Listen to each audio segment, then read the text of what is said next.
Hello, everyone, and welcome to the Capes of Lunatics only ongoing YouTube exclusive show. Greetings from Cybertron. I am Phil, and that man over there, more than meets the eye, is. I am Matt. I am more than meets the eye. More than meets the eye? All right. I am more than meets the eye, Captain. That was terrible. Sorry. All right. So we're a little pressed for time. Whoa. Oh, sorry. Emergency broadcast system? Yeah. What was that? I think I got a pop-up. Weird. Whatever. All right. Yeah. I'm being attacked by Decepticons. Yeah. All right. So shall we begin this issue? Let's do it. All right. So we're on issue 8. Yes. And now the Dinobots. Yes. Repeat performance. I am on digital, so I have no ads to comment on. So. Mine's on a second printing. Ooh. All right. So who's doing the first page? This is big. I'll start it off. Repeat performance. I don't know if I started the first page last time, but it's a repeat performance if so. All right. So we start out. This is a land that exists in defiance of all we know. Creatures thought long extinct crawl and slither across the surface. The likes of its steaming jungles haven't been seen anywhere else on Earth for more than 10 million years. The land itself, lush, tropical, and exploding with life, lies incongruously within the vast, barren, frozen continent of Antarctica. Oh, editor's note, but I don't have an editor's note on my page. Okay, I do. If you veteran Marvel mavens recognize this place as the Savage Land, give yourself a pat on the back with a mastodon tusk. And in parentheses, by the way, events in this story precede Avengers 257. Oh, so maybe that's why it's cut out of my digital one. Avengers are mentioned. Oh, yeah, they did mention Avengers, yeah. Yeah. Today, a visitor that even Transformers 8 Digital is trying to avoid Avengers spoilers. Today, a visitor that exists in defiance of all we know comes to this land. He is alive, intelligent, possessed of emotions, and mechanical. And then we see our faithful hero, Ratchet. Medical log update. Autobot Chief Medical Officer Ratchet reporting. Life scanner picking up possible Transformer life forms.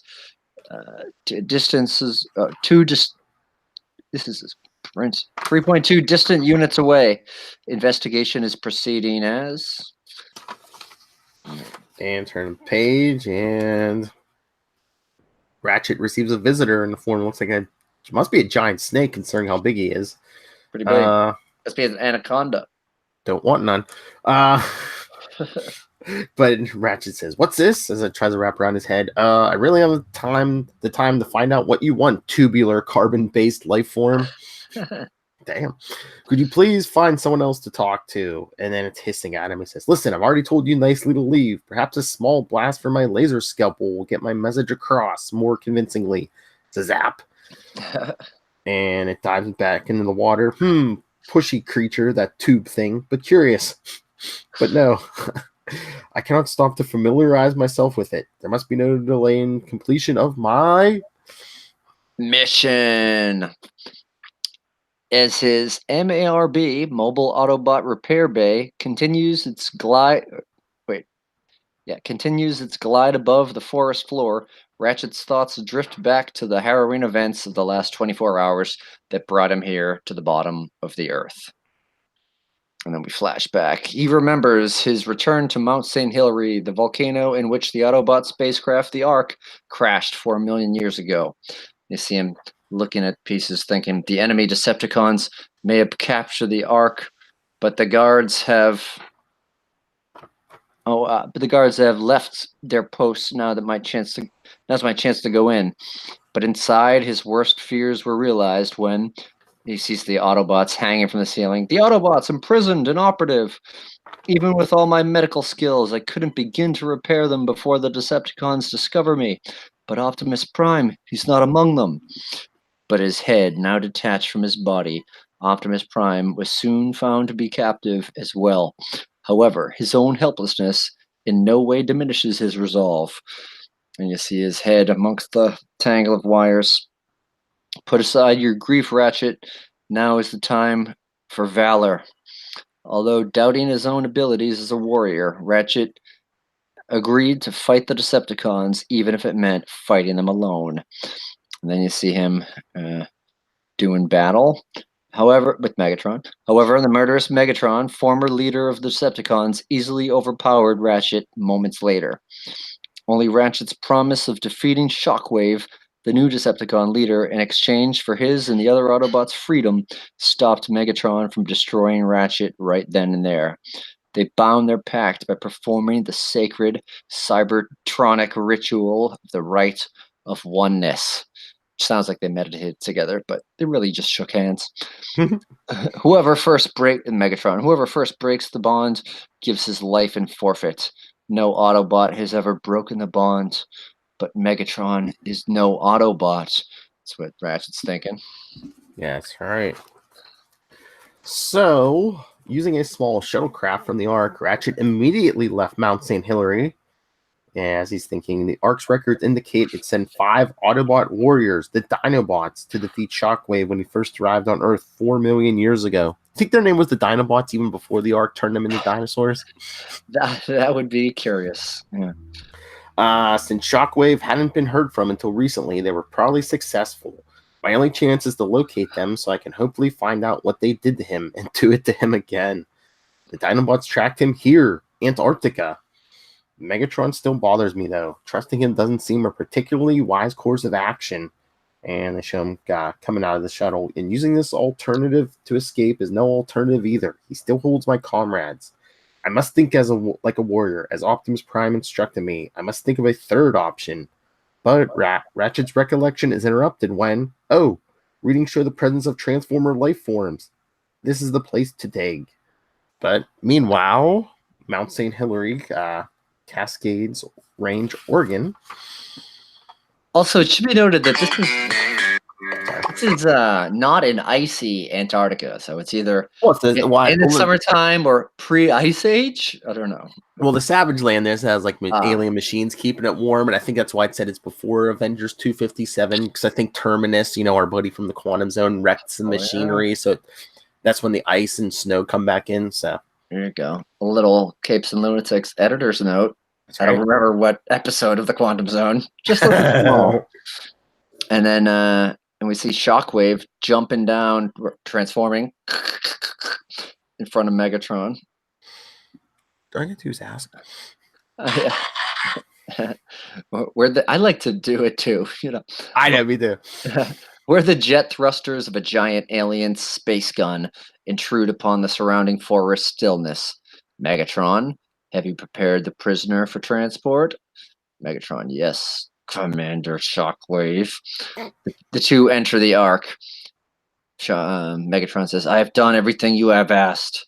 Very good, Megatron. You seem to be adjusting well to taking orders instead of giving them.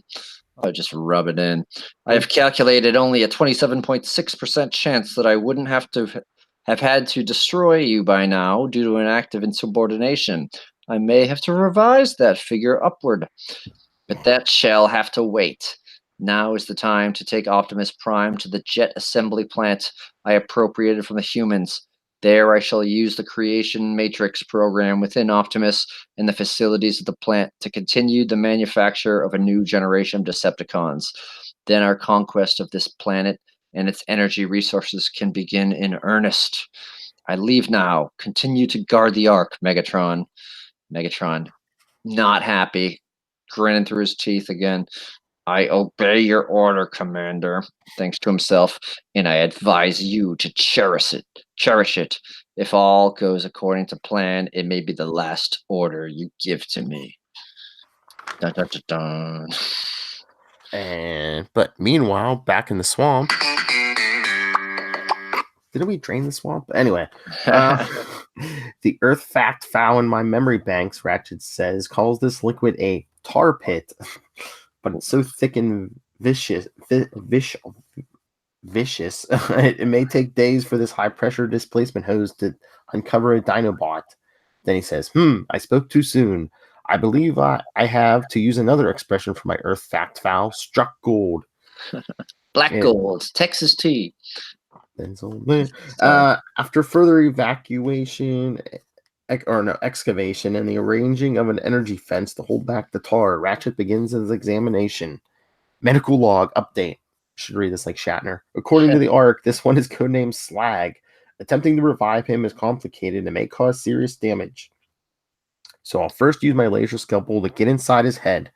His memory banks seem intact. A cerebroscopic search should reveal the memories I'm looking for. Minutes pass. I think all this poking and probing is getting me somewhere. Some interesting images should be appearing on the scope's monitor. And then you start to see what looks like Shockwave approaching a Brontosaurus or a Brontosaurus Dinobot. Yes. And I'm also picking up Slag's thoughts from 4 million years ago. The wonder of modern medicine. I'll switch the thoughts to audio.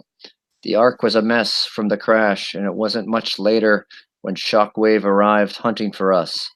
The Ark detected shock and sent out a probe to keep an optical sensor on him. With the last of its power, the Ark revives some of us, Autobots, to fight him. And as per its programming, modifies us to give us the ability to transform into what it takes to be the intelligent life forms of this planet, so we could go around unnoticed. Turns out these creatures weren't real bright. Blazing bolts, they weren't even mechanical. But the old Ark isn't feeling so well, so the mistake is understandable. A shuttlecraft flies us to Shockwave. A shuttle flies us to where Shockwave is. We all know he's got to be stopped. The Ark's just about defenseless. There's 5 of us. Swoop. Our leader, Grimlock, Snarl, Sludge, and myself, Slag. And then you see there's Shockwave. Grimlock gives the order. Dinobots, transform and attack.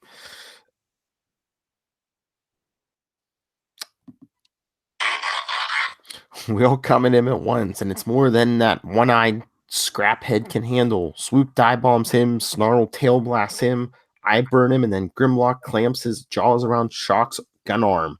No way he's gonna get loose now. Now Sludge grabs him. Come on, Dinobots, let's pound this con to powder. But we underestimate him. He's just been playing with us. One punch and blam, like a bunch of hex nuts, we're all knocked away. And over a cliff, as you see the Dinobots pummeling to the ground, and except Swoop, he was flying out of Shock's range. But as fast as Swoop is, Shock is even faster. You see Shockwave from the top of the mountain, seeming to throw a left hook at the pterodactyl Dinobot. He grabs Swoop, tosses him onto this pool of black liquid behind where we landed. Swoop fights to free himself, but the more he struggles, the faster that pool sucks him under. It's a bad way to go. Real bad. And the rest of us are trapped between the pool and the cliff face. Shock knows he's safely out of range, so he just starts tearing into us. Logic says you're out of options. He says, and I think he's right. But Snarl never did think real logical. When he's in the middle of a fight, now is no different. He whips that tail of his into the base of the cliff. As I see him, dinosaur smashing the cliff base. I whip my tail back and forth. And wouldn't you know, the whole mountain comes crashing down on us, and Shockwave with it, as he's looking like Megatron. He's colored like Megatron all of a sudden. Yeah. Guess little Shock is too smart to realize how dumb Snarl can be. And he sure is dumb, because we all been knocked into that black pool behind us, and we're all sinking fast, even faster than Swoop did. But at least I see old Shock ain't going anywhere either. And he's thinking, this is the last image I get from Slag's mind. The tar pit must have finished pulling him under after this. His survival override would then have shut his systems down to conserve energy. till the day came when he could free himself, which happened when my probe unwittingly dug him out, which we saw in Transformers 4. I got that editor's note. Yeah. I got that reference. Yeah. And then we see Scratch is interrupted as Slag wakes up and knocks Ratchet over with a clang. Yow! Yeah, sends him over tea kettle. Slag, you woke up. You must have the same survival program as Shockwave. Wait for the right time to come back to life. And then you see him. He's Triceratops looking angry. Just woke up. You attacked me. You'll die for that. Hold on. I'm on your side. See? And he shows off the logo, the Autobots, which Slag happens to have in the middle of his head. Autobot? You're an Autobot? Right. I came here to ask for your help. Shockwave lives again, and I need you Dinobots to stop him again. Why didn't starts to transform into robot form? Why didn't you say so right away? We Dinobots never start a job we don't finish. But meanwhile, in a suburb of Portland, outside BlackRock Aerospace Plant Number 1, we see GB BlackRock giving some kind of press conference. Yes, I'm confident that with the vast industrial might of BlackRock Enterprises and the help of Colonel Haythorne and the Army here, we'll have these robots who took over my plant out of there in no time. Of course, the safety of the workers held hostage in there is my first concern. See a reporter, Mr. BlackRock, first your offshore oil platform was attacked, and now this. Why are these robots picking on you? He says, I assume they're from Popular Mechanics magazine at the press conference. I don't know. Yeah. Yeah. And BlackRock says, well, it's well known the facilities built by BlackRock Enterprises are the technological trendsetters of the world. Whoever sent these robots is no dummy. Then you know who's behind this? And I guess, who is that? They say the Colonel? We have our suspicions, but it's too early to say. The important thing is no robots going in or out as long as we're here. Yeah, okay. Yeah. You didn't answer that. Oh. And they look up and see Shockwave coming in carrying a tank. That's the one who conquered my oil rig. Well, we're always going to conquer the junkyard, the Colonel says. Blast the men, knock that tin can out of the sky. You see Shockwave. Do you humans truly think your puny weapons can pierce the armor of Shockwave? And Shockwave continues the onslaught, just zapping a tank in half.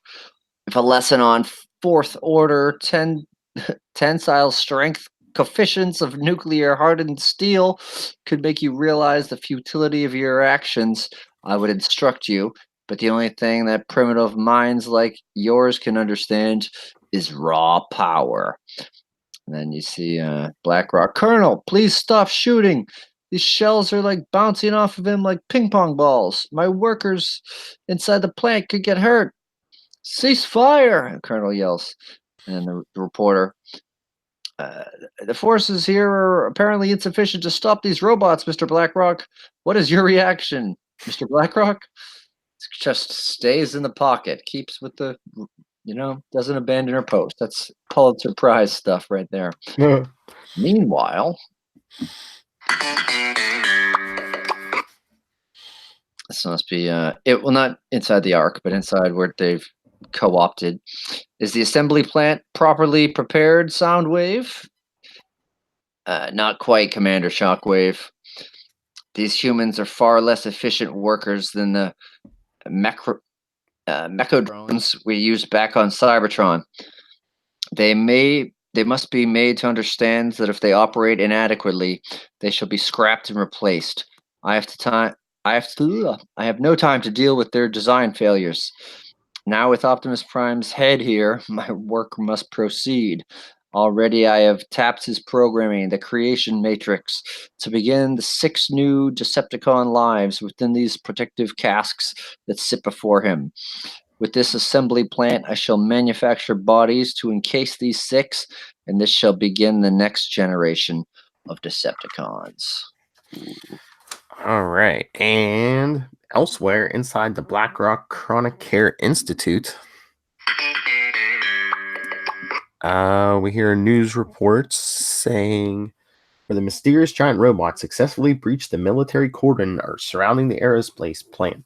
GB Blackrock, the plant's owner, refused comment following the incident. And we see someone crying in the hospital bed. The sight of the robot on the television is a bitter reminder to Josie Beller. He is the same one whose recent attack on an offshore oil rig resulted in her near total paralysis. Transformers issue 6.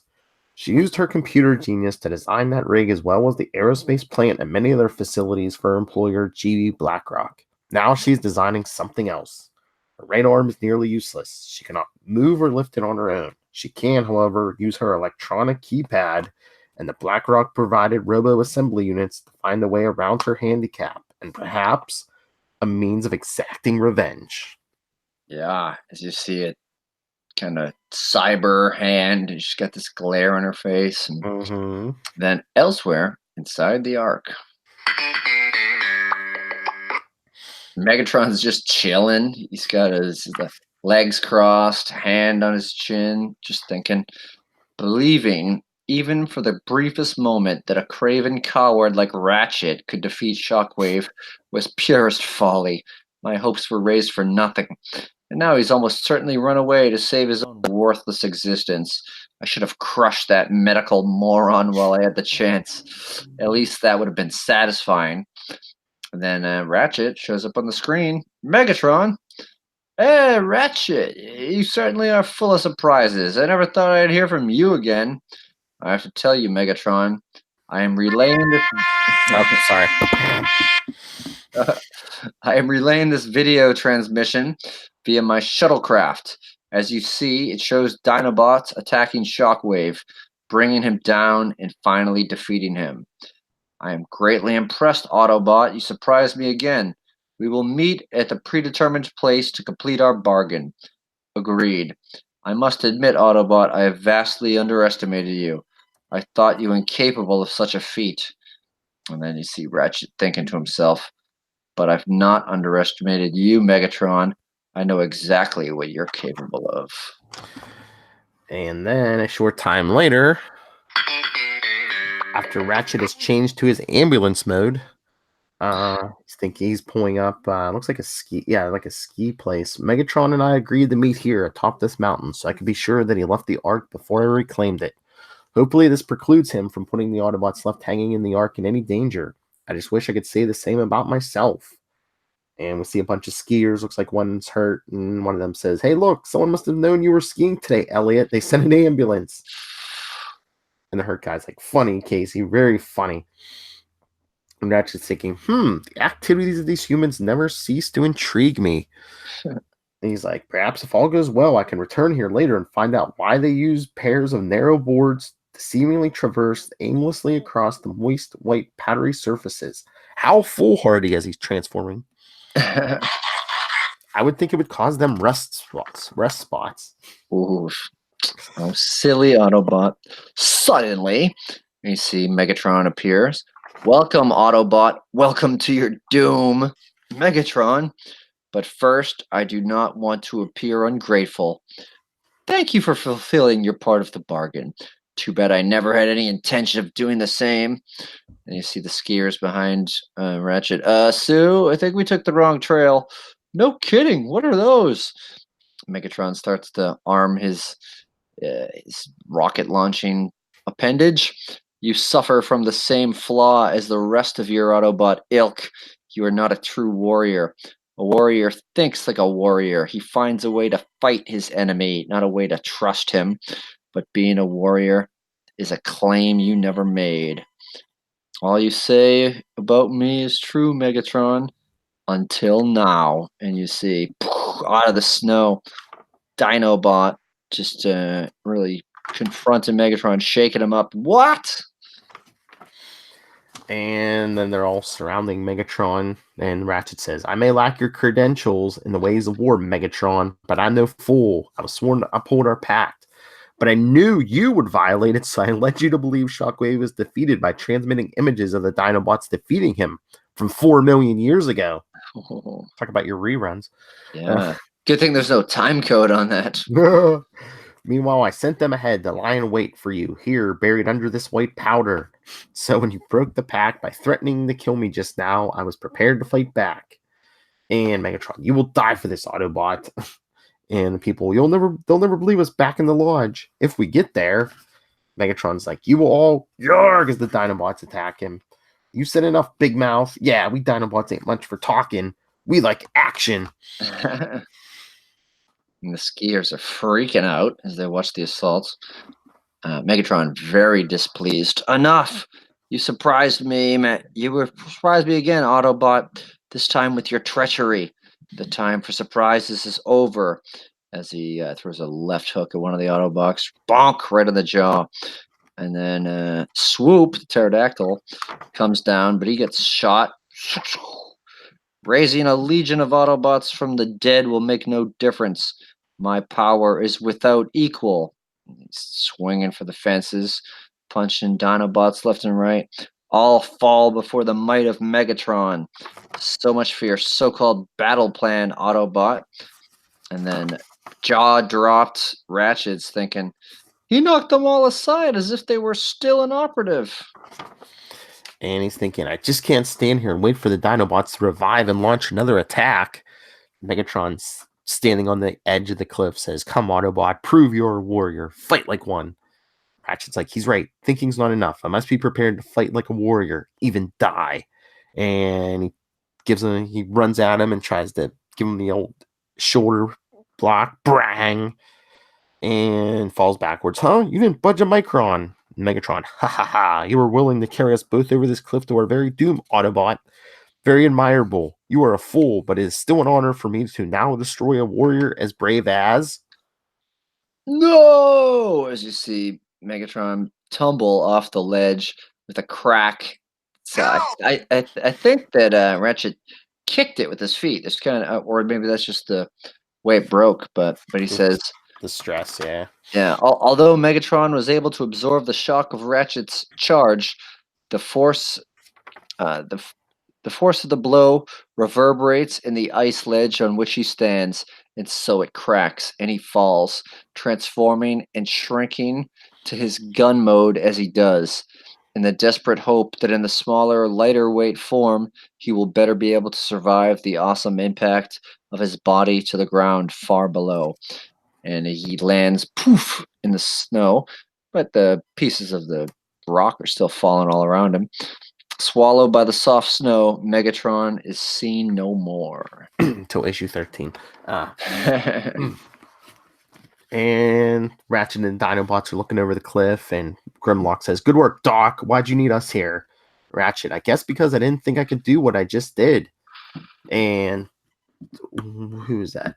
Sludge or Slag? I don't know. He said, come on, let's climb down there and make sure he's scrapped permanently. And Ratchet, I think right now it's more important that we wake up some of my friends back at the Ark. And he's thinking, besides, I'm not too certain we'd be so lucky with Megatron a second time. But who cares? The Autobots are free. But then we get our epilogue. Nighttime in Josie Beller's hospital room. She should be asleep.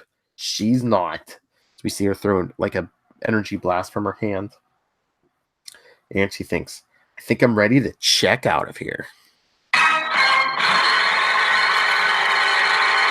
Because next and also it looks like the power glove thing that she was wearing has embedded itself into its flesh now. So yeah, I think she shows later. Yeah. It's almost like a foil. She like puts on her skin. All right. Gotcha. Next issue, hide your personal computer. Trade in your VCR, kids. Nice. No machine is safe from circuit breaker. VCR. Love a good VCR reference. That's right. Hide your Betamax. Yeah. All right. So yeah, good issue. The Autobots will be back next. Most of the Autobots will be back next issue, and so send us your thoughts on issue number 9. Well, you can send them on this issue, but send them on issue 9 too if you want. We can read them while we review it. capesandlunatics@gmail.com. Follow Greetings from Cybertron on Facebook, on Twitter @GreetCybertron, and the voicemail 614-382-2737. That's 614-38-CAPES, and check out all our stuff at capesandlunatics.org. Matt Kona. You can follow me on social media. Be my friend on Facebook. I'll accept you. At Matt Kona. That's MatTKona. Instagram, Twitter, Facebook, all that good stuff. Probably not LinkedIn. I'm not going to recommend you for a job. I don't know why I signed up for that. It's the internet. You just do it sometimes. But Matt will accept you. He will not throw you off a cliff. I will, especially if you're from Antarctica and there's no snow around you. Well, you know what? Next podcast, we'll do it in the back of an ambulance. Ratchet will be our guest. It's going to be great. Yeah. In the back of an ambulance, jeez. Well, you know, just in case. And I'm visiting nursing homes with bad intentions. Who said that? There's a lot of ambulances going to nursing homes, you know. So Now the room's open. yes. All right. We did it. We did it under the time limit. That's right. Let's get out of here. We did it. Matt Kona's wife won't have to kill him now. No. I will live for another podcast. That's right. He'll be here for issue 9, episode 9. So join us, won't you? Celebrate the life of Matt Kona. Yeah.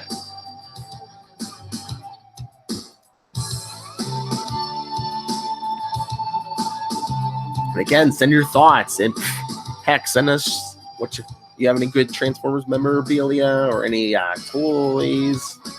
Yeah. I feel like I need to get a shirt or something. Any Transformer memories. Yeah.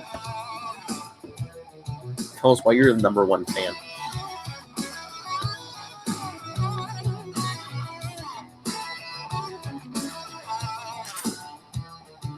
Friends don't let friends fight on a cliff. No.